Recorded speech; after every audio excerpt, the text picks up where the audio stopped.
नमस्ते। आज बात करते हैं एक ऐसी कंपनी की जो भारत की एक बहुत बड़ी लेकिन खामोश प्रॉब्लम से लड़ रही है। नाम है ईयरकार्ट।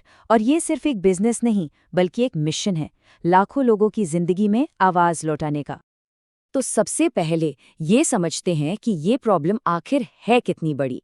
WHO मतलब वर्ल्ड हेल्थ ऑर्गेनाइजेशन का डेटा कहता है कि जिन लोगों को हियरिंग एड की जरूरत है उनमें से 20% से भी कम लोगों तक वो पहुंच पाती है। सोचिए, ये कितना बड़ा गैप है। और जहां गैप होता है वहां एक बहुत बड़ी अनटैप्ड मार्केट अपॉर्चुनिटी भी होती है। तो सवाल ये उठता है कि इस गैप को भर कौन रहा है। चलिए मिलते हैं उस कंपनी से जो इस चैलेंज को सीधे सीधे एक्सेप्ट कर रही है। तो हमारा पहला सेक्शन, एक विशाल अनछुआ बाजार। देखिए, इंडिया में हियरिंग लॉस सिर्फ एक हेल्थ इशू नहीं है, ये एक बहुत बड़ी छुपी हुई बिजनेस अपॉर्चुनिटी है। हियरिंग लॉस मतलब सुनने की क्षमता में कमी एक स्पेक्ट्रम की तरह है। किसी को थोड़ी दिक्कत होती है, किसी को बहुत ज्यादा। इसका सीधा मतलब ये है कि वन साइज फिट्स ऑल वाला फॉर्मूला यहाँ नहीं चलता। और बस यहीं पर ईयरकार्ट अपने अलग अलग प्रोडक्ट्स के साथ पिक्चर में आता है। तो इस पूरी कहानी में ईयरकार्ट कहाँ फिट होता है? वो खुद को सिर्फ एक प्रोडक्ट बेचने वाली कंपनी नहीं बल्कि एक सोल्यूशन प्रोवाइडर की तरह देख रहे हैं। चलिए जरा इनके मिशन और बिजनेस मॉडल को समझते हैं। ये है ईयरकार्ट की स्ट्रैटेजी का कोर, इनोवेशन, अफोर्डेबिलिटी और एक्सेसिबिलिटी, इन तीनों का मिक्सचर। और सबसे इंटरेस्टिंग बात, वो सिर्फ बड़े बड़े मेट्रो शहरों पर फोकस नहीं कर रहे। उनका असली ध्यान है टियर 2 और टियर 3 शहरों पर, मतलब वो जगहें जहां असल में इस केयर की सबसे ज्यादा जरूरत है। इनका बिजनेस मॉडल भी काफी स्मार्ट है। आप देखिए, लगभग 69% रेवेन्यू आता है सरकारी कॉन्ट्रैक्ट से, इससे मिलती है स्टेबिलिटी। और बाकी का 29% आता है प्राइवेट क्लिनिक से, जो उन्हें डायरेक्ट कस्टमर्स तक पहुंचने और ग्रो करने में मदद करता है। एक अच्छा बैलेंस है। और इनकी पहुंच भी काफी इम्प्रेसिव है। 22 शहरों में 49 क्लिनिक्स। और ये सिर्फ एक प्रोडक्ट नहीं बेच रहे हैं, ये एक पूरा इकोसिस्टम तैयार कर रहे हैं। हियरिंग एड्स तो हैं ही, साथ में बच्चों के लिए मोबिलिटी एड्स और थेरेपी किट्स भी हैं। मतलब ये एक कॉम्प्रिहेंसिव केयर प्रोवाइडर बन रहे हैं। जरा इनकी प्रोडक्ट रेंज पर नजर डालिए, हर किसी के लिए कुछ ना कुछ है। एक तरफ जहां एक बेसिक अफोर्डेबल मॉडल है, वहीं दूसरी तरफ एक मॉडर्न रिचार्जेबल डिवाइस भी है जो आज के टेक savvy कस्टमर को टारगेट करता है।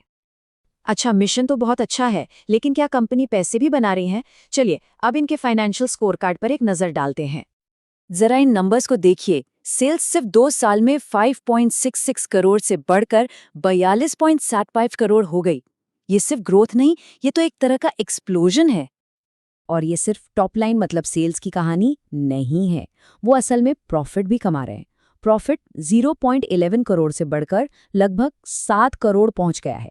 ये दिखाता है कि उनका मॉडल सस्टेनेबल है, सिर्फ काम ही नहीं कर रहा बल्कि लंबे समय तक चलने के लिए बना है। लेकिन हाँ, कोई भी कंपनी परफेक्ट नहीं होती है ना, तो एक बैलेंस्ड व्यू लेना जरूरी है।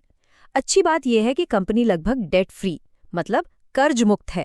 लेकिन एक चिंता की बात भी है, इनके जो देनदार हैं मतलब जिनसे इन्हें पैसा लेना है, वो एवरेज 159 दिन लगाते हैं पेमेंट करने में।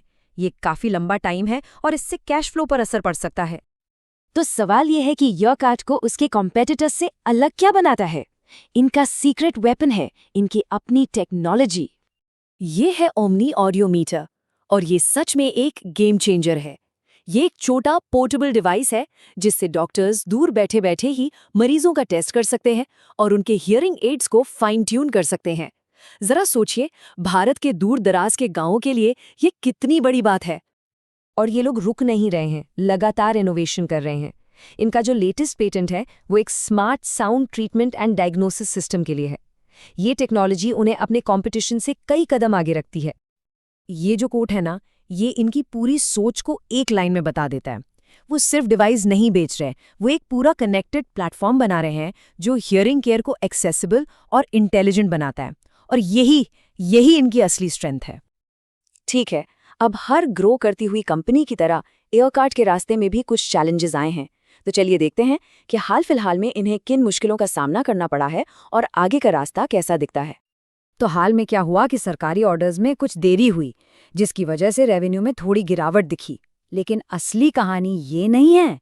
असली कहानी ये है कि इन सब मुश्किलों के बावजूद इनका जो प्राइवेट मार्केट वाला सेगमेंट है वो 25% से ग्रो कर गया। ये कंपनी की अंदरूनी ताकत और रिजिलियंस को दिखाता है। और आखिर में कंपनी के कल्चर की एक छोटी सी प्यारी सी झलक। एक अर्निंग्स कॉल के दौरान जब एक इन्वेस्टर ने मिलने के लिए पूछा तो कंपनी के सीईओ रोहित मिश्रा ने ये जवाब दिया। ये छोटी सी बात कंपनी के ओपन और डाउन टू अर्थ कल्चर के बारे में बहुत कुछ कह जाती है ना? तो टेक्नोलॉजी, एक्सेसिबिलिटी और एक ह्यूमन टच, इस पावरफुल कॉम्बिनेशन के साथ बड़ा सवाल यही है, क्या ईयरकार्ट भारत में हियरिंग केयर के फ्यूचर की आवाज बनने के लिए तैयार है? इसका जवाब तो खैर वक्त ही देगा।